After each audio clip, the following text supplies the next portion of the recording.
All right. You gonna start reading? Aren't you? We're live. You are. You're live. We're both live. Good evening. Nice. Or morning or afternoon, whenever you're tuning in. We're happy to be back. But the only one's live are it's now. It's 8 o'clock. Right. Yeah. True. It's not. True. So thankful to be back. Keep reading. Wow, we're definitely nearing. It's getting serious. Not that it always hasn't been. It's really good. So Make sure our sound is not coming through. There we go. Camera right ahead.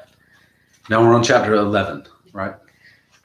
Yes. So just time-wise, it was spring of 44 was when we had left off, summer 44. So if any of y'all are thinking about the history around this, when the end of the war was 45, just kind of timeline-wise. But there's still a lot ahead for she and her family and all the nations involved. How close was the end of the war? Like Japan, I feel like 45, but was Hitler just right? Was the German front right then too? It was, yeah. The German front was like the spring of 45, I believe, and then the war in Japan ended in like August of 45. Okay. Yeah. So this is about 1 year prior to that. Mm-hmm. Okay. Yeah. So I start feeling it move that way, but. Would you like to start this week, Rob? Desperation all around. I mean, it is a fascinating thing. Sure, I'll start. I was walking with a guard behind and a little to the right of her, so my feet would not touch the sacrosanct mat. Down a corridor I had not seen before. A turn to the right, a few steps down, right again. What an endless labyrinth this prison was. At last we stepped out into a small interior courtyard. A drizzle of rain was falling. It was a chill, raw morning in late May. After 3 months in prison, I had been called for my first hearing. Barred windows stared from tall buildings on 3 sides of the courtyard. Along the 4th was a high wall, and against this stood a row of small huts. So these were where the infamous interrogations took place. My breath came short and hard as I thought back to the reports I had passed on the night of Hitler's birthday. Lord Jesus, you were called to a hearing too. Show me what to do. And then I saw something. Whoever used the 4th of the huts had planted a row of tulips along the side. They were wilted now, only tall stems and yellowing leaves. But, dear Lord, let me go to hut number 4. The guard had paused to unstrap a long military cape fastened to the shoulder of her uniform. Protected from the rain, she crunched up the gravel path. Past the first hut, the second, the third, she halted in front of the hut with the flower bed and rapped on the door. Ja, herein, called a man's voice. The guard pushed open the door, gave a straight arm salute, and marched smartly off. The man wore a gun in a leather holster and a beribboned uniform. He removed his hat, and I was staring into the face of a gentle-mannered man who had visited me in my cell. I'm Lieutenant Rams, he said, stepping to the door to close it behind me. You're shivering. Here, let me get a fire going. He filled a pot-bellied stove from a small coal scuttle, for all the world a kindly German householder entertaining a guest. What if this were all a subtle trap? This kind human manner, perhaps he had simply found it more effective than brutality in tricking the truth from affection-starved people. Oh Lord, let no weak gullibility on my part endanger another's life. I hope, the officer was saying, we won't have many more days this spring as cold as this one. He drew out a chair for me to sit on. Warily, I accepted it. How strange, after 3 months, to feel a chair back behind me, chair arms for my hands. The heat from the stove was quickly warming the little room. In spite of myself, I began to relax. I ventured a timid comment about the tulips. So tall, they must have been beautiful. Oh, they were, he seemed ridiculously pleased. The best I've ever grown. At home, we always have Dutch bulbs. We talked about flowers for a while, and then he said, "I would like to help you, Miss Ten Boom, but you must tell me everything. I may be able to do something, but only if you do not hide anything from me." So there it was already. All the friendliness, the kindly concern that I had half believed in, all a device to elicit information. Well, why not? This man was a professional with a job to do, but I too, in a small way, was a professional. So neat. She's taken on her espionage. Yeah. Just totally. Yeah. It is her.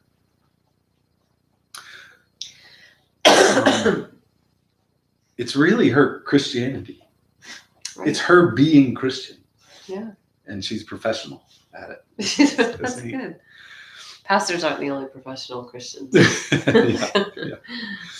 For an hour, he questioned me, using every psychological trick that the young men of our group had drilled me in.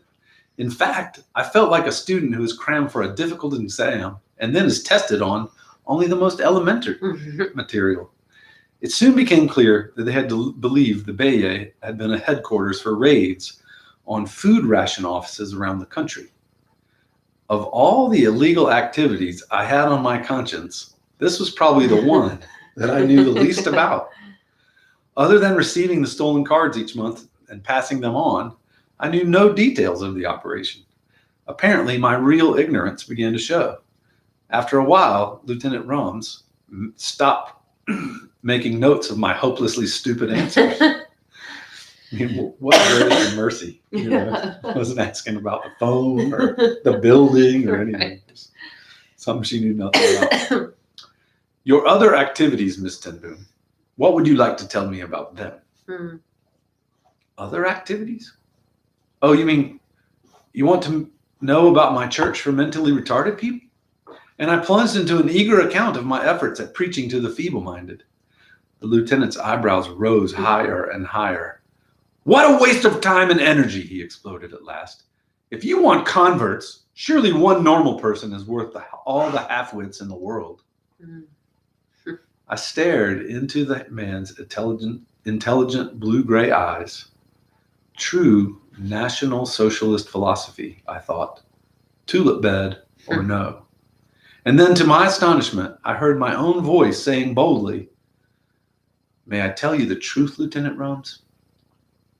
This hearing, Miss Ten Boom, is predicated on the assumption that you will do me that honor." "The truth, sir," I said, swallowing, "is that God's viewpoint is sometimes different than ours. So different that we could not even guess at it unless he had given us a book which tells us such things." I knew it was madness to talk this way to a Nazi officer, but he said nothing, so I plunged ahead. In the Bible, I learned that God values us not for our strength or our brains, but simply because he has made us. Who knows? In his eyes, a half-wit may be worth more than a watchmaker or a lieutenant. So bold. I was thrown up. Lieutenant Rums stood up abruptly. "That will be all for today." He walked swiftly to the door. "Guard!" I heard footsteps on the gravel path. "The prisoner will return to her cell." Following the guard through the long, cold corridors, I knew I had made a mistake. I had said too much. I had ruined whatever chance I had that this man might take an interest in my case. And yet, the following morning, it was Lieutenant Rums himself who unlocked my cell door and escorted me to the hearing. Apparently, he did not know of the regulation that forbade prisoners to step on the mat, for he indicated that I was to walk ahead of him down the center of the hall. I avoided the eyes of the guard along the route, guilty as a well-trained dog discovered on the living room sofa. In the courtyard this time, a bright sun was shining. "Today," he said, "we will stay outside. You are pale. You are not getting enough sun." Gratefully, I followed him to the farthest corner of the little yard, where the air was still and warm. We settled our backs against the wall. "I could not sleep last night," the lieutenant said, "thinking about that book, where you have read such different ideas. What else does it say there?" On my closed eyelids, the sun glimmered and blazed. It says, I began slowly, that a light has come into this world, so that we need no longer walk in the dark. Is there darkness in your life, Lieutenant? There was a very long silence. There's great darkness, he said at last. I cannot bear the work I do here. Then all at once he was telling me about his wife and children in Bremen, about their garden, their dogs, their summer hiking vacations. Bremen was bombed again last week. Each morning I ask myself, are they still alive? There is one who has them always in his sight, Lieutenant Rams. Jesus is the light the Bible shows to me, the light that can shine even in such darkness as yours. The man pulled the visor of his hat lower over his eyes. The skull and crossbones glinted in the sunlight. When he spoke, it was so low I could hardly hear. What can you know of a darkness like mine? 2 more mornings the hearings continued. He had dropped all pretense of questioning me on my underground activities and seemed especially to enjoy hearing about my childhood, Mama, Father, the aunts. He wanted to hear stories about them again and again. He was incensed to learn that Father had died right here in Scheveningen. The documents on my case made no mention of it. These documents did answer one question. The reason for solitary confinement, quote, prisoner's condition contagious to others in cell. I stared at the brief typed words where Lieutenant Rum's fingers rested. I thought of the long wind-haunted nights, the scowling guards, the rule of silence. But if it wasn't punishment, why were they so angry with me? Why couldn't I talk? The lieutenant squared the edges of the papers in front of him. A prison is like any institution, Miss Ten Boom. Certain rules, certain ways of doing things. But I'm not contagious now. I've been better for weeks and weeks, and my own sister is so close. Lieutenant Rams, if I could only see Betsy, if I could just talk with her a few minutes. He lifted his eyes from the desk, and I saw anguish in them. Miss Ten Boom, it is possible that I appear to you as a powerful person. I wear a uniform. I have a certain authority over those under me. But I am in prison, dear lady from Harlem. A prison stronger than this one. It was the 4th and final hearing, and we'd come back into the small hut for the signing of the procès verbal. He gathered up the completed transcript and went out with it, leaving me alone. I was sorry to say goodbye to this man who was struggling so earnestly for the truth. The hardest thing for him seemed to be that Christians could suffer. How can you believe in God now? He'd ask. What kind of God would have let that old man die here in Scheveningen? I got up from the chair and held my hands out to the squat little stove.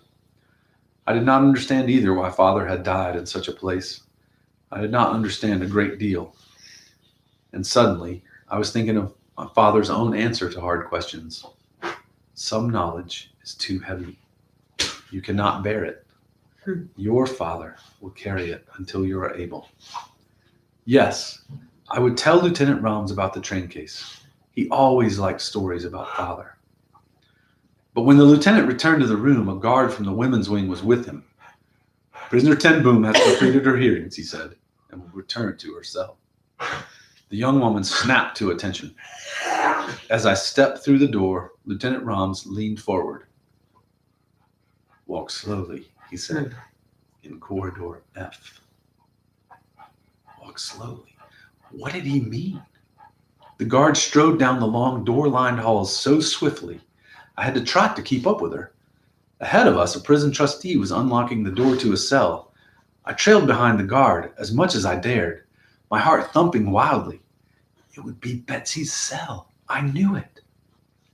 Then I was abreast of the door. Betsy's back was to the corridor. I could see only the graceful, unswept bun of her chestnut hair. The other women in the cell stared curiously into the corridor. Her head remained bent over something in her lap. But I had seen the home Betsy had made in Scheveningen. For unbelievably, against all logic, this cell was charming. My eyes seized only a few details as I inched reluctantly past. The straw pallets were rolled instead of piled in a heap, standing like little pillars along the walls, each with a lady's hat atop it. A headscarf had somehow been hung along the wall. The contents of several food packages were arranged on a small shelf. I could just hear Betsy saying, "The red biscuit tin here in the center." Even the coats hanging on their hooks were part of the welcome of that room, each sleeve draped over the shoulder of the coat next to it like a row of dancing children. Schneller, aber schnell, which that's the move quickly, rapidly. Don't look around. I jumped and hurried after my escort. It had been a glimpse only, 2 seconds at the most, but I walked through the corridors of Scheveningen with Betsy's singing spirit at my side.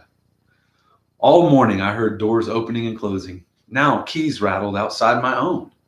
A very young guard in a very new uniform bounded in. "Prisoner, stand at attention," she squeaked. Guess I didn't squeak that, but sure she sounded more like me than squeak. I stared at her wide, blinking eyes. The girl was in mortal fear of something or someone. Then a shadow filled the doorway, and the tallest woman I had ever seen stepped into the cell. You want to pick up? Sure. There's so many things I'm thinking as you're reading. Yeah. You could not to attention to detail. It's lovely that she pays so much attention to the movement. And not only does it help us see it a little better, but it's like there's a lot we can learn about a person by how they react to the mat on the floor, whether it's the guards that say hop off or the guard that ignores it. The way she remembers all the decorations of the cells and each little flower. And it helps us see too that like when everything's stripped away, the beauty of what is there becomes really beautiful and noticeable. Yeah. So I just love how she does that. And then too, I'll only say two things, but when we were reading about the lieutenant, it made me think of 1 Peter, where it says that we should be prepared to make a defense when asked about the hope that is in us. And it's just such a lovely picture of her, of him seeing hope. And he asks, and she gets to share in a place that it is totally insane that she is sharing. Then he has her back just to talk about that. Right. You know? Yeah. It's lovely. It is. There's another passage that it makes me think of, and it's King Herod with John the Baptist. Because Herod was just so enamored with him. And he had this chance of a glimpse of going to visit John the Baptist before he falls into his authority and, falls into the same thing. That, it's like a very parallel experience. Like, he's like so close to believing.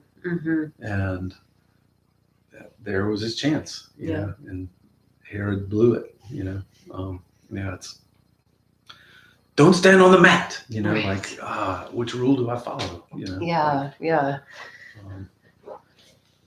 We know what rules she was following. Exactly. She's a professional Christian. Yeah. Okay. So then a shadow. Her features, So the shadow steps in the doorway. The tallest woman I'd ever seen stepped into the cell. Her features were classically handsome, the face and height of a goddess, but one carved in marble. Not a flicker of feeling registered in her eyes. "No sheets here either, I see," she said in German to the guard. "See that she has 2 by Friday, one to be changed every 2 weeks." The ice-cold eyes appraised me exactly as they had the bed. "How many showers does the prisoner get?" The guard wet her lips. "About 1 a week. Wachsmerstein." Wachsmerstein? What? 1 a week. 1 shower a month was closer. She will go twice a week. Sheets? Regular showers? Were conditions going to be better? The new head matron took 2 strides into the cell. She did not need the cot to reach the overhead bulb. Rip! Off came my red cellophane lampshade. She pointed to a box of soda crackers that had come in a second package from Nolly.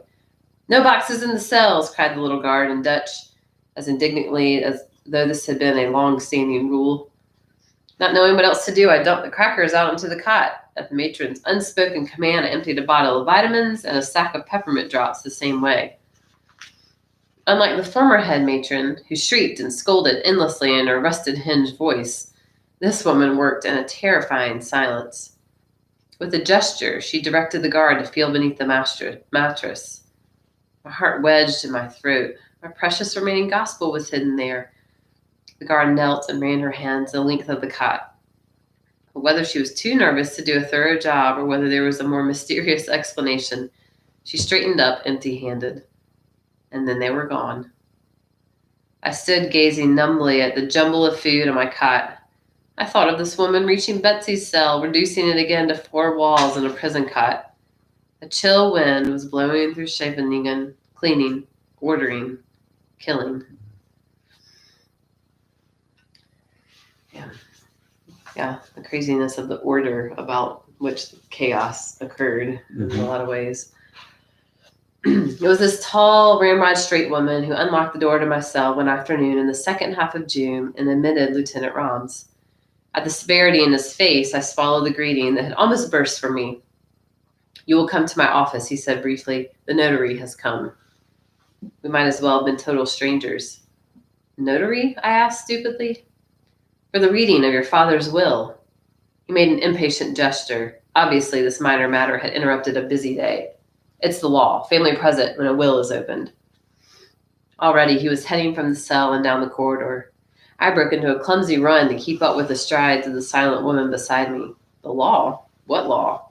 And since when had the German occupation government concerned itself with Dutch legal procedures? Family? Family present? No, don't let yourself think of it. At the door to the courtyard, the matron turned, erect and impassive, back along the corridor. I followed Lieutenant Roms into the dazzling early summer afternoon. He opened the door for me into the 4th hut. Before my eyes adjusted to the gloom, I was drowning in Willem's embrace. Corrie, baby sister. It was 50 years since he had called me that. Now Nolly's arm was around me too, the other one still clinging to Betsy, as though by the strength of her grip, she would hold us together forever. Betsy, Nolly, Willem. I did not know which name to cry first. Teen was in that little room too, and Flip, and another man. When I had time to look, I recognized the Harlem notary who had been called in on the watchdogs. Few legal consultations. We held each other at arm's length to look. We babbled questions all at once. Betsy was thin and prison pale, but it was Willem who shocked me. His face was gaunt, yellow, and pain-haunted. He had come home this way from Scheveningen, Teen told me. 2 of the 8 men crowded into his tiny cell had died of jaundice while he was there. Willem, I could not bear to see him this way. I crooked my arm through his, standing close so that I did not have to look at him, loving the sound of his deep, rolling voice. Willem did not seem aware of his own illness. His concern was all for Kik. This handsome blonde son who had been seized a month before while helping an American parachutist reach the North Sea. They believed he had been on one of the recent prison trains into Germany. As for father, they had learned a few more facts about his last days. He had apparently become ill in his cell and had been taken by car to the municipal hospital in The Hague. There, no bed had been available. Father had died in a corridor, separated somehow from his records or any clue to his identity. Hospital authorities had buried the unknown old man in the pauper's cemetery. The family believed they had located the particular grave. I glanced over at Lieutenant Roms. He was standing with his back to us as we talked, staring down at the cold, unlit stove. Swiftly, I opened the package that Nolly had pressed into my hand with the first embrace. It was what my leaping heart had told me, a Bible. The entire book in a compact volume tucked inside a small pouch with a string for wearing around the neck as we had once carried our identity cards. I dropped it quickly over my head and down my back beneath my blouse. I couldn't even find words with which to thank her. The day before, in the shower line, I had given away my last remaining gospel. We don't know all the details, Willem was saying in a low voice to Betsy. Just after a few days, the soldiers were taken off duty at the Baye and police stationed there instead. The 4th night, he believed, The chief had succeeded in assigning Rolf and another of our group to the same shift. They had found all the Jews well, though cramped and hungry, and seen them to new hiding places. And now, I whispered back, they're all right now? Willem lowered his deep sunk eyes to mine. He had never been good at concealing difficult truths. They're all right, Corrie, all except Mary. Old Mary Talley, he said, had been arrested one day walking down a city street. Where she had been going and why she had exposed herself this way in broad daylight, nobody knew. The time is up. Lieutenant Roms left his perusal of the stove and nodded to the notary. Proceed with the reading of the will. It was a brief, informal document. The Bayet was to be home for Betsy and me as long as we wanted it. Should there ever be any money realized from the sale of house or watch shop, he knew we would recall his equal love for us all. He committed us with joy to the constant care of God. Gosh, if only. Yeah. In the silence which followed, we all suddenly bowed our heads. Lord Jesus, Willem said, we praise you for these moments together under the protection of this good man. How can we thank him? We have no power to do him any service. Lord, allow us to share this inheritance from our Father with him as well. Take him, too, and his family into your constant care. Outside, a guard's footsteps sounded on the crunchy gravel walk. It's crazy. Yeah, his provision. And their recognition of it. Mm-hmm. They're just praying that. Mm-hmm. Voot. Voot.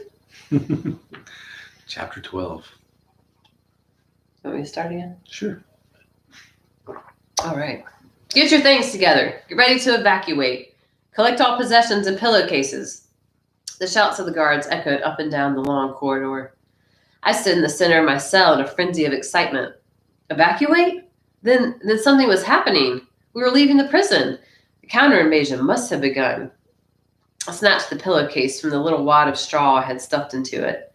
What riches this coarse bit of muslin had been in the 2 weeks since it had been provided. A shield for my head from the scratch and smell of the bedding. It almost didn't matter that the promised sheets had never arrived.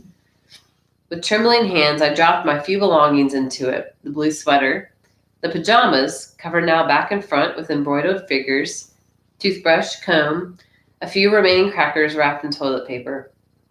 My Bible was in its pouch on my back where it remained, except when I was reading it. Put on my coat and hat and stood at the iron door, clutching the pillowcase in both hands. It was still early in the morning. The tin breakfast plate had not yet been removed from the shelf in the door. Getting ready had taken no time at all. An hour passed. I sat on the cot. 2 hours. 3. It was warm in the cell this late June day. I took off my hat and coat and folded them next to me on the cot. More time passed.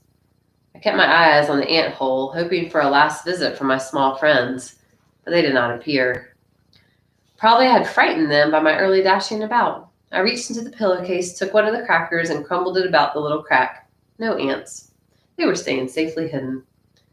And suddenly I realized that this, too, was a message, a last wordless communication among neighbors. For I, too, had a hiding place when things were bad. Jesus was this place, the rock cleft for me. I pressed a finger to the tiny crevice. The afternoon sun appeared on the wall and moved slowly across the cell. And then all at once there was a clanging out in the corridor. Doors scraped, bolts banged. Out, Schnell, all out, no talking. I snatched up my hat and coat. My door screeched open. Form ranks of 5. The guard was already in the next cell. I stepped out into the hall. It was jammed from wall to wall. I had never dreamed so many women occupied this corridor. We exchanged looks. Invasion, we mouthed silently, the soundless words sweeping through the massed women like an electric charge. Surely the invasion of Holland had begun. Why else would they be emptying the prison? Where would we be taken? Where were we headed? Not into Germany. Dear Jesus, not Germany. The command was given, and we shuffled forward down the long, chill halls, each carrying a pillowcase, with her belongings forming a little bulge at the bottom. At last we emerged into the wide courtyard inside the front gate of the prison, and another long wait began. But this wait was pleasant, with the late afternoon sun on our backs. Far to the right, I could see the columns in the men's section. But crane my neck though I would, I could not see Betsy anywhere. At last the huge gate swung in and a convoy of gray transport buses drove through. I was herded aboard the third one. The seats had been removed, the windows painted over. The bus lurched dreadfully as it started up, but we were standing too close together to fall. When the bus ground to a stop, we were at a freight yard somewhere on the outskirts of the city. Again, we were formed into ranks. The guards' voices were tense and shrill. We had to keep our heads facing forward, eyes front. Behind us, we could hear buses arriving, then lumbering away again. It was still light, but I knew by the ache in my stomach that it was long past supper time. And then, ahead and to the left of me, in the newest group of arising prisoners, I spotted a chestnut bun. Somehow, someway, I was going to get to her. Now, instead of wanting the day to end, I prayed that we stay where we were until dark. Slowly, the long June day faded. Thunder rumbled and a few drops of rain fell. At last, a long row of unlit coaches rolled slowly over the tracks in front of us. They banged to a stop, rolled forward a little farther, then stopped again. After a while, they began backing. For an hour or more, the train switched back and forth. By the time the order came to board, it was pitch dark. The ranks of prisoners surged forward. Behind us, the guards shouted and cursed. Obviously, they were nervous at transporting so many prisoners at one time. I wriggled and shoved to the left. Elbows and shoulders were in my way, but I squirmed past. At the very steps of the train, I reached out and seized Betsy's hand. Together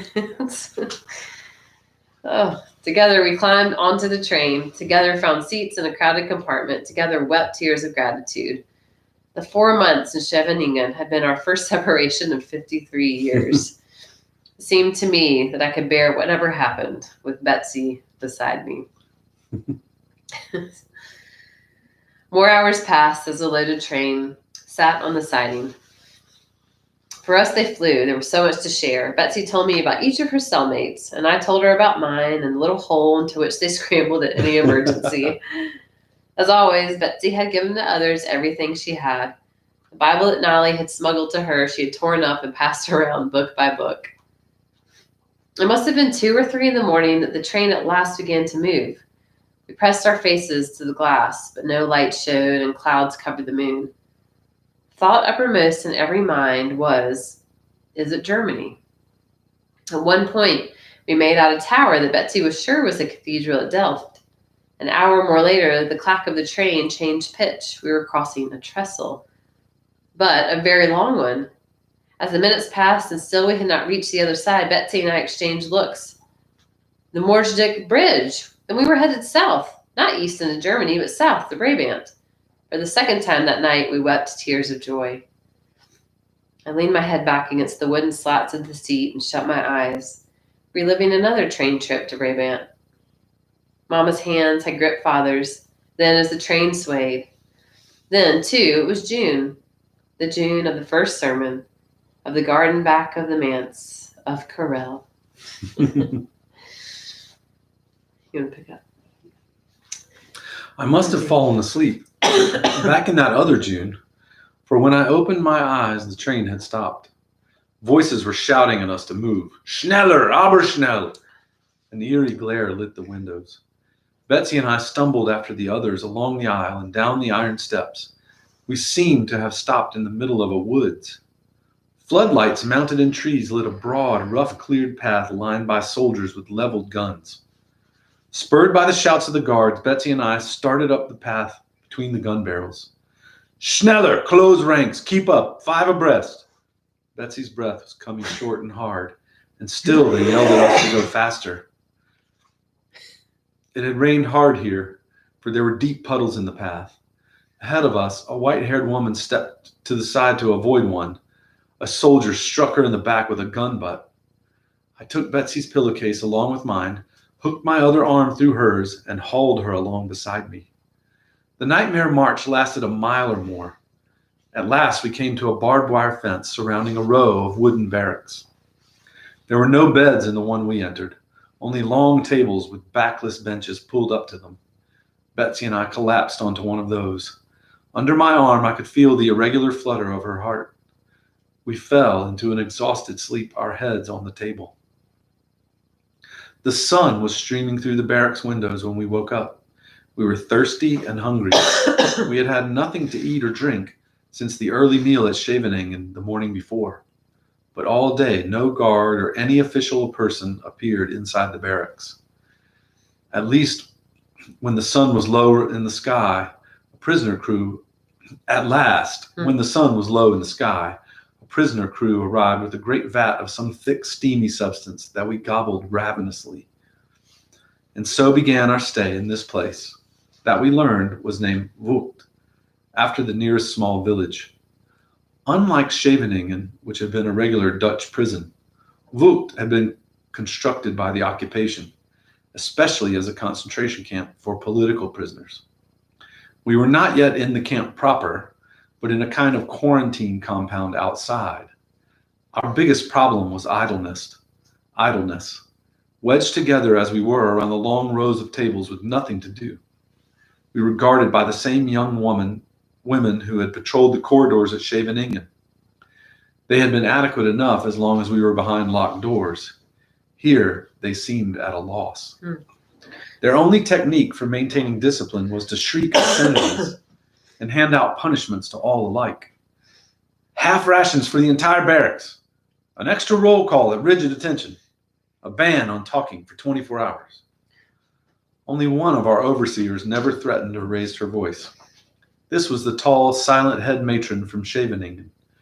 She appeared in Vught the third morning during the pre-dawn roll call, and at once something like order seized our rebellious and untidy ranks.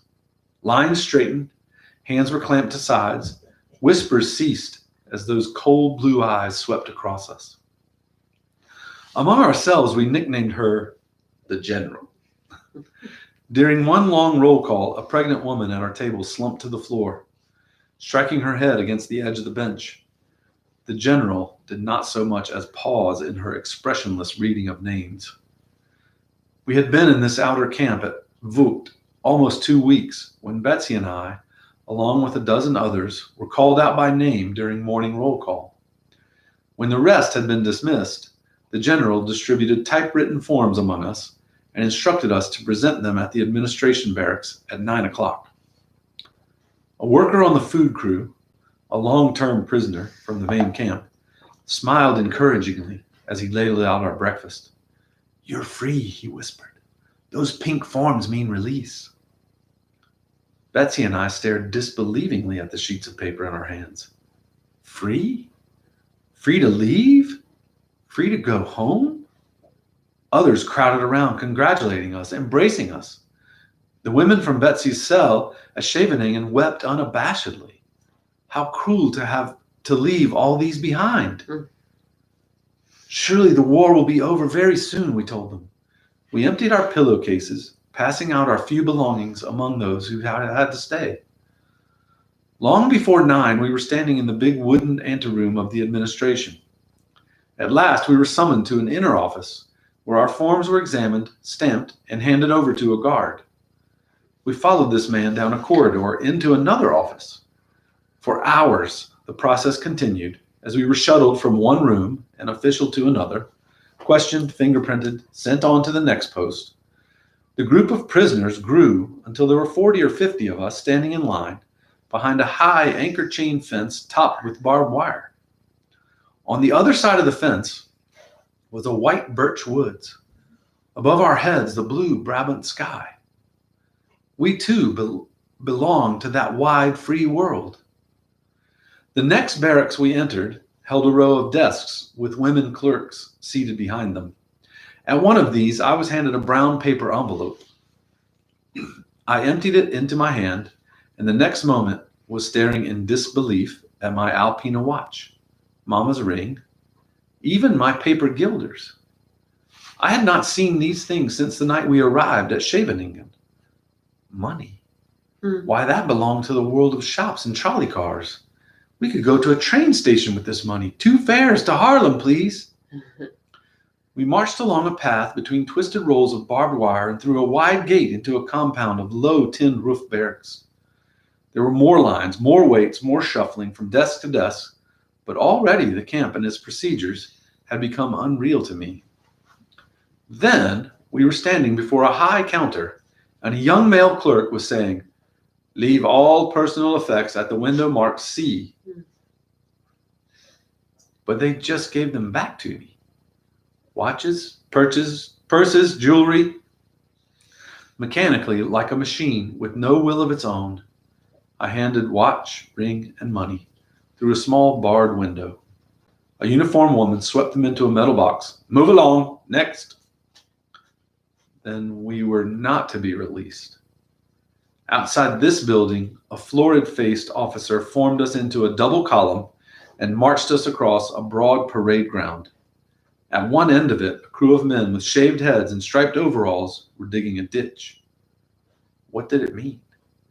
What did any of it mean? This whole long day of lines and waits. Betsy's face was gray with weariness, and she stumbled as we marched. Through another fence, we arrived in a yard surrounded on three sides by low concrete buildings. A young woman in a military cape was waiting for us. "Prisoners, halt!" barked the red-faced officer. "Explain to the newcomers, Fraulein, the function of the bunkers." "The bunkers," the girl began in a bored voice of a museum guide, "are for the accommodation of those who fail to cooperate with camp rules. The rooms are cozy, if a bit small, about the size of a gym locker. To hasten the educational process, the hands are tied above the head."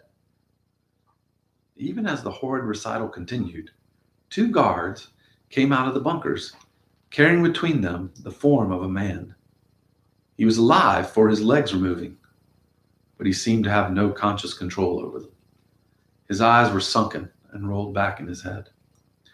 "Not everyone," the girl observed in the same detached drawl, "seems to appreciate the accommodations at the bunkers." I seized Betsy's arm as the command to march came again, more to steady myself than her. It was Father's train case once again. Such cruelty was too much to grasp, too much to bear. Heavenly Father, carry it for me. We followed the officer down a wide street lined with barracks on either side and halted at one of the gray, featureless sheds. It was the end of a long day of standing, waiting, hoping. We had simply arrived in the main camp at Vught. The barracks appeared almost identical with the one we had left this morning, except that this one was furnished with bunks as well as tables and benches. And still, we were not allowed to sit. There was a last wait while the matron, with maddening deliberateness, checked off our documents against a list. "Betsy," I wailed, "how long will it take?" "Perhaps a long, long time, perhaps many years. But what better way could there be to spend our lives?" I turned to stare at her. "Whatever are you talking about?" "These young women, that girl back at the bunkers. Corrie, if people can be taught to hate, they can be taught to love. We must find the way, you and I, no matter how long it takes." She went on, almost forgetting in her excitement to keep her voice to a whisper, while I slowly took in the fact that she was talking about our guards. I glanced at the matron seated at the desk ahead of us. I saw a gray uniform and a visored hat. Betsy saw a wounded human being. And I wondered, not for the first time, what sort of person she was, this sister of mine. What kind of road she followed while I trudged beside her on the all too solid earth. It was amazing. You want to go back? Sure. A few days later, Betsy and I were called up for work assignments.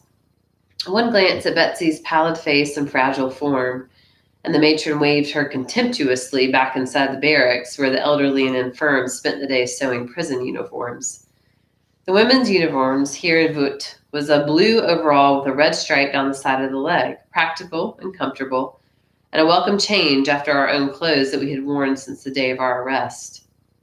Apparently, I'd looked strong enough for the harder work. I was told to report to the Phillips factory. This factory turned out to be no more than another large barracks inside the camp complex. Early in the morning, though it was, the tar beneath the shingled roof was beginning to bubble in the hot July sun. I followed my escort into the single large room where several hundred men and women sat at long plank tables covered with thousands of tiny radio parts. 2 officers, 1 male, 1 female, were strolling the aisles between the benches while the prisoners bent to their tasks. I was assigned a seat at a bench near the front and given the job of measuring small glass rods and arranging them in piles according to lengths. It was monotonous work. The heat from the roof pressed like a weight on my head. I longed to exchange at least names and hometowns with my neighbors on either side, but the only sound in the room was the clink of metal parts and the squeak of the officers' boots. I reached the door across from where I sat. Production was up again last week, the male officer said in German to a tall, slender man with a shaved head and striped uniform. You are to be commended for this increase. However, we continue to receive complaints of defective wiring. Quality control must improve. The shave-headed man made an apologetic gesture. If there were more food, Herr Officer, he murmured. Since the cutback in rations, I see a difference. They grow sleepy. They have trouble concentrating. His voice reminded me a little of Willem's, deep, cultivated, the German with only a trace of Dutch accent. Then you must wake them. Make them concentrate on the penalties. If the soldiers on the front can fight on half rations, then these lazy... I had a terrible look from the woman officer. He stopped and ran his tongue over his lips. That is, I speak, of course, merely as an example. There is naturally no truth in the rumor that rations at the front are reduced, so I hold you responsible. Together, they stalked from the building. Just the truths we're trying to tell ourselves, trying to live into. We're all caught up in it. Yeah, and this was the point in the war. I mean, Germany was suffering hugely. I mean, as many were, but we forget often that it affected everybody, the citizens, not just the. I mean, their own people were suffering, right? Not just being able to get food. I mean, yeah. For a moment, the prisoner foreman watched them from the doorway. Slowly, he raised his left hand, then dropped it with a slap to his side. The quiet room exploded. From under tables appeared writing paper, books, knitting yarn, tins of biscuits. People left their benches and joined little knots of chattering friends all over the room. 6 crowded around me. Who was I? Where was I from? Did I have any news of the war? After perhaps half an hour of visiting among the tables, the foreman reminded us that we had a day's quota to meet and people drifted back to their places. The foreman's name, I learned, was Moorman, and he had been a headmaster of a Roman Catholic boys' school. He himself came over to my workbench the 3rd day I was there. He had heard that I had followed the entire assembly line through the barracks, tracing what became of my little dull piles of rods. You're the first woman worker, he said, who has ever shown any interest in what we are making here. I am very interested, I said. I'm a watchmaker. He stared at me with new interest. Then I have work you will enjoy more. He took me to the opposite end of the huge shed where the final assembly of relay switches was done. It was intricate and exacting work, though not nearly so hard as watch repair. And Mr. Moorman was right. I enjoyed it, and it helped make the 11-hour day go faster. Not only to me, but to all the Phillips workers, Mr. Moorman acted more as a kindly older brother than a crew boss. I could watch him, ceaselessly moving among his hundreds of charges, counseling, encouraging, finding a simpler job for the weary, a harder one for the restless. We had been at Voot for more than a month before I learned that his 20-year-old son had been shot here at the camp the week before Betsy and I arrived. The week Betsy and I arrived. No trace of this personal tragedy showed in his care for the rest of us. He stopped frequently at my bench the first weeks, more to check my frame of mind than my work. But eventually his eyes would travel to the row of relay switches in front of me. Dear watch lady, can you not remember for whom you are working? These radios are for their fighter planes. And reaching across me, he would yank a wire from its housing or twist a tiny tube from an assembly. I'll solder them back wrong, and not so fast. You're over the day's quota, and it's not yet noon. So politely subversive. Yes. Dear lady. Yes. Wreck that. Lunchtime would have been the best time of day if I could have spent it with Betsy. However, Phillips workers were not allowed to leave the factory compound until the workday ended at 6 o'clock. Prisoners on kitchen detail lugged in great buckets of gruel made of wheat and peas, tasteless but nourishing. Apparently, there had been a cutback in rations recently. Still, the food was better and more plentiful than at Scheveningen, where there had been no noonday meal at all. After eating, we were free for a blessed half hour to stroll about within the Phillips compound in the fresh air and the glorious brilliant sun. Most days, I found a good spot along the fence and stretched out on the warm ground to sleep. The day started with roll call at 5 a.m. Sweet summer smells came in the breezes from the farms around the camp. Sometimes I would dream that Corelle and I were walking hand in hand along a country lane. At 6 in the evening, there was another roll call. Then we marched back to our various sleeping barracks. Betsy always stood in the doorway of ours, waiting for me. Each evening, it was as though a week had passed. There was so much to tell each other, one another. That Belgian boy and girl, the bench next to mine? This noon, they became engaged. Miss Hirma, his granddaughter, was taken to Germany. Today, she let me pray with her. One day, Betsy's news touched us directly. A lady from Ermelo was transferred to the sewing detail today.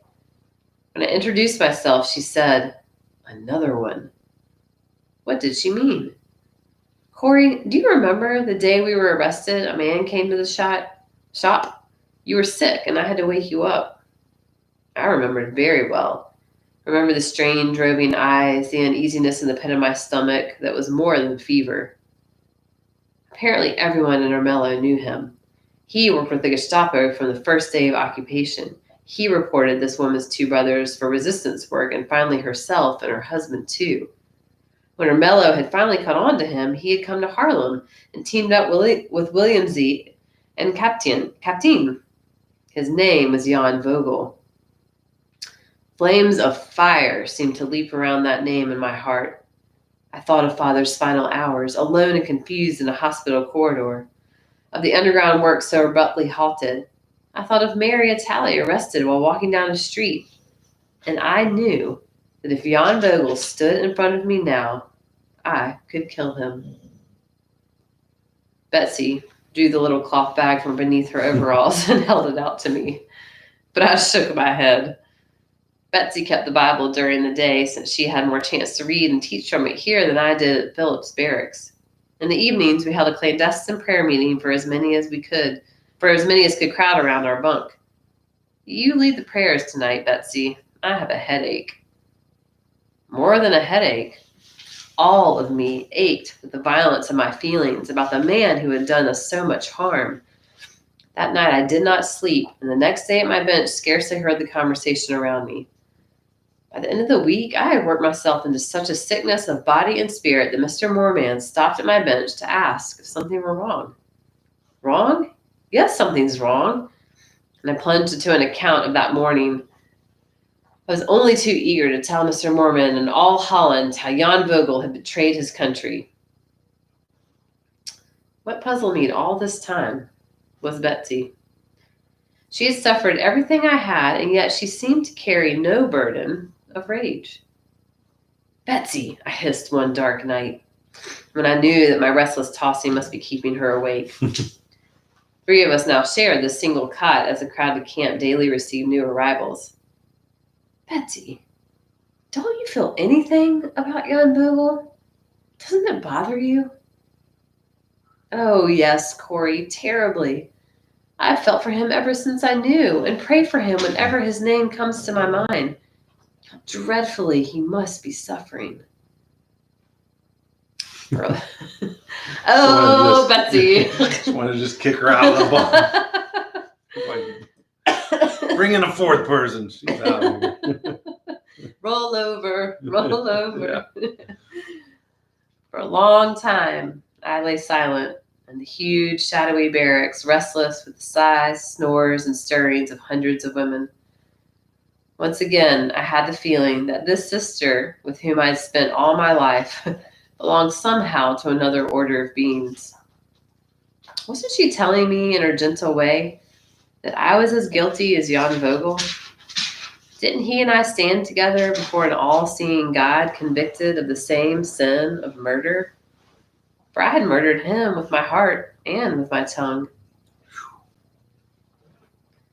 Lord Jesus, I whispered into the lumpy ticking of the bed, I forgive Jan Vogel, as I pray that you will forgive me. I have done him great damage. Bless him now and his family. That night, for the first time since our betrayer had a name, I slept deep and dreamlessly until the whistle summoned us to roll call. They could only be sisters. Yeah. Yeah. Yeah. Pray for that kind of humility. Yeah. Yeah. I mean, it makes me think about the so hurtful but seemingly petty things that I've held on to with people. Yeah. You know? Yeah. Yeah, Lord help us. The days in boot were a baffling mixture of good and bad. Morning roll call was often cruelly long. The smallest rule had been broken, such as a single prisoner late for evening check-in. The entire barracks would be punished by a 4 a.m. or even a 3:30 call and made to stand at parade attention until our backs ached and our legs cramped. But the summer air was warm and alive with birds as the day approached. Gradually, in the east, a pink and gold sunrise would light the immense fervent sky as Betsy and I squeezed each other's hands in awe. At 5:30, we had black bread and coffee, bitter and hot, and then fell into marching columns for the various work details. I look forward to this hike to the Phillips factory. Part of the way, we walked beside a small wood, separated only by a roll of barbed wire from the glistening world of dewdrops. We also marched past a section of the men's camp, many of our group straining to identify a husband or a son among the ranks of shaved heads and striped overalls. This was another of the paradoxes of Voot. I was endlessly, daily grateful to be again with people. But what I had not realized in solitary confinement was that to have companions meant to have their griefs as well. We all suffered with the women whose men were in this camp. The discipline in the male section was much harsher than in the women's. Executions were frequent. Almost every day a salvo of shots would send the anguished whispers flying. How many this time? Who were they? The woman next to me at the relay bench was an intense communist woman named Fleur. She and her husband had managed to get their 2 small children to friends before their arrest, but she worried aloud all day about them and about Mr. Fleur, who had tuberculosis. He worked on the rope-making crew in the compound next to Phillips, and each noon they managed to exchange a few words through the barbed wire separating the 2 enclosures. Although she was expecting a 3rd child in September, she would never eat her morning allotment of bread, but passed it through the fence to him. She was dangerously thin, I felt, for an expectant mother, and several times I brought her a portion of my own breakfast bread. But this too was always set aside for Mr. Fleur. And yet, in spite of sorrow and anxiety, and no one in that place was without both, there was laughter too in the Phillips barracks, an impersonation of the pompous, blustering second lieutenant, a game of blind man's bluff. A song passed in rounds from bench to bench until, thick clouds, the signal might come from any bench which faced a window. The factory barracks were set in the center of the broad Phillips compound. There was no way a camp official could approach it without crossing this open space. In an instant, every bench would be filled, the only sound the business-like rattle of radio parts. One morning, the code words were still being relayed down the long shed when a rather hefty, Off Sharon stepped through the door. Sorry. Off Saharan. Sorry, I had a hyphen in the middle. She glanced furiously about, face flushing scarlet as she applied thick clouds to her appearance. She shrieked and ranted for a quarter of an hour, then deprived us of our noontime break in the open air that day. After this, we adopted a more neutral signal. 15. I have assembled 15 dials. During the long, hot afternoon, pranks and talk died down as each one sat alone with his own thoughts. I scratched on the side of the table the number of days until September 1. There was nothing official about that date, just a chance remark by Mrs. Fleur to the effect that 6 months was the usual prison term for ration card offenders. Then, if that were the charge, and if they included the time served at Scheveningen, September 1 would be our release date. Corrie, Betsy warned one evening when I announced triumphantly that August was half over, we don't know for sure. I had the feeling almost that to Betsy it didn't matter. I looked at her, sitting on her cot in the last moments before lights out, sewing up a split seam in my overalls as she'd so often sat mending under the lamplight in the dining room. Betsy, by the very way she sat, evoked a high-backed chair behind her and a carpet at her feet, instead of this endless row of metal cots on a bare pine floor. The first week we were here, she had added extra hooks to the neck of her overalls so that she could fasten the collar high around her throat, and this propriety taken care of, I had the feeling she was as content to be reading the Bible here in Voot to those who had never heard it as she'd been serving soup to hungry people in the hallway of the Bayet.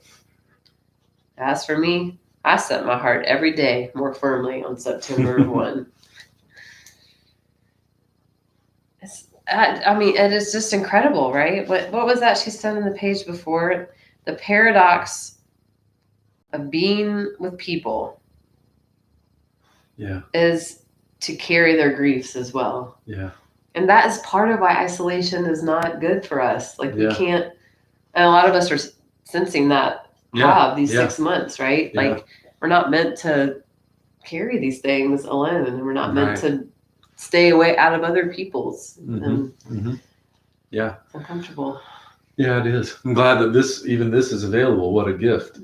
I was thinking about gifts, thinking about how, the Germans worked so hard to set up this thing that looks like she's describing just like rows of totally, trees, and everything looks the same, and they just want everything to be grueling. And God provides birds. And the sunrise. And they can't keep those out, right? Like they can't. It's that thing like of God saying, no, you can't deny me. Right. I am here. You can't. I'm here. Right. So in their total quest, it's like, when they're driven to not having anything, the birds are what they notice in this beautiful song, right? Like it is like, and then the people obviously, but even sharing in their grief is helping her, right? Like some days, when Betsy points out that she's Paul, it's like prison or whatever, kill me, I don't care. That's to live as Christ, right? To die, gain. Yeah. She's hard. Yeah. Corey's like, no. What about us mere mortals? Yeah. We just have. She sees it now, though. She does. She sees it now. No, She's writing lovely. this. So. No. What do we have? Like. Yeah, we have about 4 more book pages. Yeah. It's about a little after 9. So thanks for hanging. We'll get it's an hour 20. That's what we're trying to do. Rob, if you would just shut up. And then all of a sudden, it looked as though we would not have to wait even this long. The Princess Irene Brigade was rumored to be in France, moving toward Belgium. The brigade was part of the Dutch forces that had escaped to England during the 5-Day War. Now it was marching to reclaim its own. The guards were noticeably tense. Roll call was an agony. The old and the ill who were slow reaching their places were beaten mercilessly. Even the red light commando came in for discipline. These young women were ordinarily a favored group of prisoners. Prostitutes, most from Amsterdam, they were in prison not for their profession, which was extolled as a patriotic duty, but for infecting German soldiers. Ordinarily, with the male guards anyway, they had a bold, breezy manner. Now, even they had to form straighter, rule straight lines and stand hours at frozen attention. The sound of the firing squad was heard more and more often. One lunchtime, when the bell sounded to return to work, Miss Fleur did not appear at the bench beside me. It always took a while for my eyes to readjust to the dim factory after the bright sun outside. It was only gradually that I saw the hunk of black bread still resting at her place on the bench. There had been no husband to deliver it to. And so, hanging between hope and horror, we waited out the days. Rumor was all we lived on. The brigade was across the Dutch border. The brigade was destroyed. The brigade had never landed. Women who had stayed away from the whispered little prayer service around our cot now crowded close, demanding signs and predictions from the Bible. On the morning of September 1st, Miss Fleur gave birth to a baby girl. The child lived 4 hours. Several days later, we awoke to the sound of distant explosions. Long before the roll call whistled, the entire barracks was up and milling about in the dark between the cots. Was it bombs? Artillery fire? Surely the brigade had reached Brabant. This very day they might be in Vught. The scowls and threats of guards when they arrived daunted us not at all. Everyone's mind had turned homeward. Everyone talked of what she would do first. The plants will all be dead, said Betsy, but we'll get some cuttings from Nolly. We'll wash the windows so the sun can come in. At the Phillips factory, Mr. Mormon tried to calm us. Those aren't bombs, he said, and certainly not guns. That's demolition work. Germans. They're probably blowing up bridges. It means they expect an attack, but not that it's here. It might not come for weeks. This dampened us a bit, but as the blasts came closer and closer, nothing could keep down hope. Now they were so near, they hurt our ears. Drop your lower jaw, Mr. Mormon called down the long room. Keep your mouth open and it will save your eardrums. We had our midday meal inside with the doors and windows closed. We'd been working again for an hour or sitting at our benches. No one could work. When the order came to return to dormitories, with sudden urgency, women embraced husbands and sweethearts who worked beside them at Phillips. Betsy was waiting for me outside our barracks. Corrie, has the brigade come? Are we free? No, not yet. I don't know. Oh, Betsy, why am I so frightened? The loudspeaker in the men's camp was sounding the signal for roll call. No order was given here after we drifted about aimlessly, listening. We scarcely knew for what. Names are being read through the men's speaker, though it was too far away to make them out. And suddenly, an insane fear gripped the waiting women. A death-like silence now hung over both sides of the vast camp.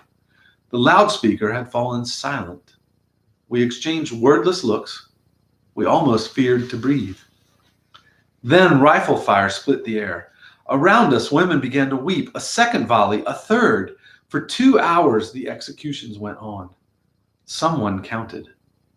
More than 700 male prisoners were killed that day. There was little sleeping in our barracks that night and no roll call the following morning. About 6 a.m., we were ordered to collect our personal things. Betsy and I put our belongings into the pillowcases we had brought from Scheveningen, and toothbrushes, needles, and thread.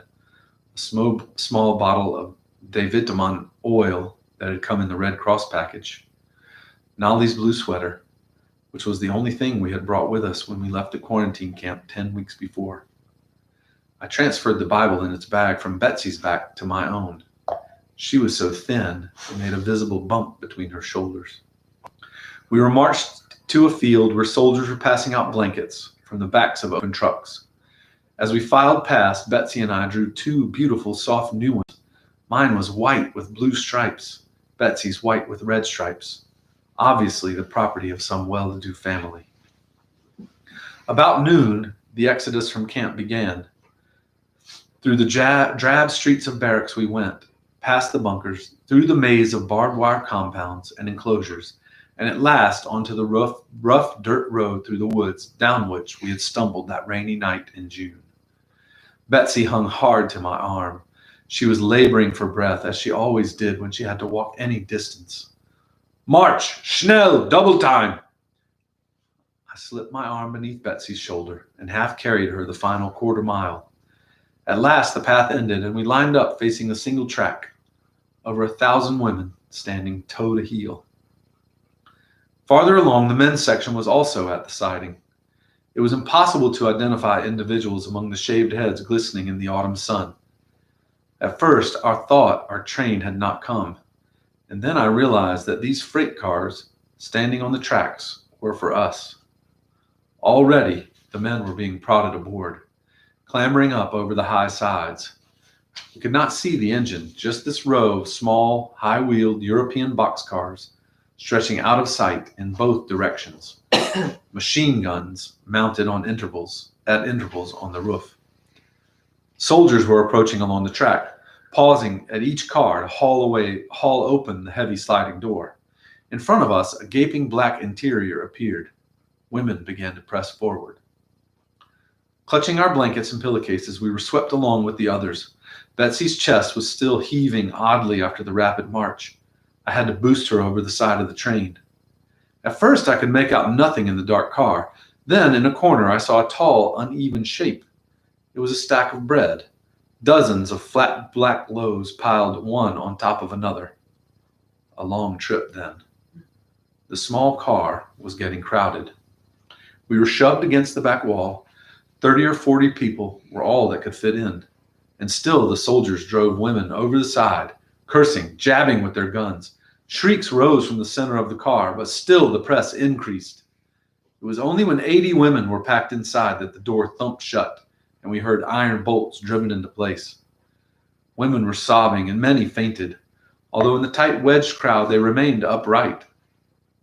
Just when it seemed certain that those in the middle must suffocate or be trampled to death, we worked out a kind of system where, by half sitting, half lying, with our legs wedged around one another like members of a sledding team, we were able to get down the floor of the car. "Do you know what I'm thankful for?" Betsy's gentle voice startled me in that squirming madhouse. "I'm thankful that Father is in heaven today." Father, yes, oh Father, how could I have wept for you?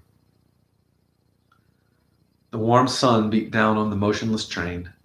The temperature in the packed car rose and the air grew foul. Beside me, someone was tugging at a nail in the ancient wood of the wall. At last it came free with the point. She set to work, gouging the hole wider. Others around the sides took up the idea, and in a while, blessed whiffs of outside air began to circle about us. It was hours before the train gave a sudden lurch and began to move. Almost at once, it stopped again, and then again crawled forward. The rest of the day and into the night, it was the same, stopping, starting, slamming, jerking. Once, when it was my turn at the air hole, I saw in the moonlight trainmen carrying a length of twisted rail. Tracks ahead must be destroyed. I passed the news. Maybe they would not be able to repair them. Maybe we would still be in Holland when liberation came. Betsy's forehead was hot to my hand. The red light girl between whose legs I was wedged squeezed herself into an even tighter crouch so that Betsy could lie almost flat across my lap. I dozed too, from time to time, my head on the shoulder of the friendly girl behind us. Once I dreamed it was storming. I could hear the hailstones on Tante Jan's front windows. I opened my eyes. It really was hailing. I could hear it rattling against the side of the car. Everyone was awake now and talking. Another storm of hail, and then we heard a burst of machine gun fire from the roof of the train. "It's bullets," someone shouted. "They're attacking the train." Again, we heard that sound like tiny stones striking the wall. And again, the machine guns answered. Had the brigade reached us at last? The firing died away. For an hour, the train sat motionless. Then slowly we crawled forward. At dawn, someone called out that we were passing through the border town of Emmerich. We had arrived in Germany. Not where they wanted to end up. No. Well, there are only 3 more chapters, crew. So, But we're gonna have 2 more weeks of reading. yes, we are. Yeah. No, there's only 1 more on the schedule, but we're going to have 2 more. Yeah. So we shall see. Thank you. Yeah, it's a lot to think on, settle on. It is a lot. It's Good to pray in that. You know, I think. yeah. Yeah, we do pray. Let's pray. Yeah. Father, as we hear this story, Lord, of your faithfulness, and we see hope in clinging to your mercy, Lord, and we see hope. Really, I see hope, Lord, in the fact that you loved us even when we were just like Corrie and wanting people dead. We were your enemy, Lord, and you have made us not. Might we understand that mercy? Might we understand how the birds, this earth, scream of your love for us, Lord? And continue to give us mercy. Continue to give us mercy as we read and share in this wonderful merciful, hard story of your faithfulness to Corrie Ten Boom and her family. Certainly Betsy is included in that. As we thank you. And we pray for our church, Lord. We thank you for it. In your precious Son's name. Amen. Amen. If y'all happen to hear any strange background sounds, Yeah. our dog is coughing up a little bit. So She just likes to come in and do that. Yeah. She's here. She wants everybody to know it. Yeah. All right. Well, Thanks. peace to y'all. Peace. Night. Night. Are we sure we want to end the stream? We will.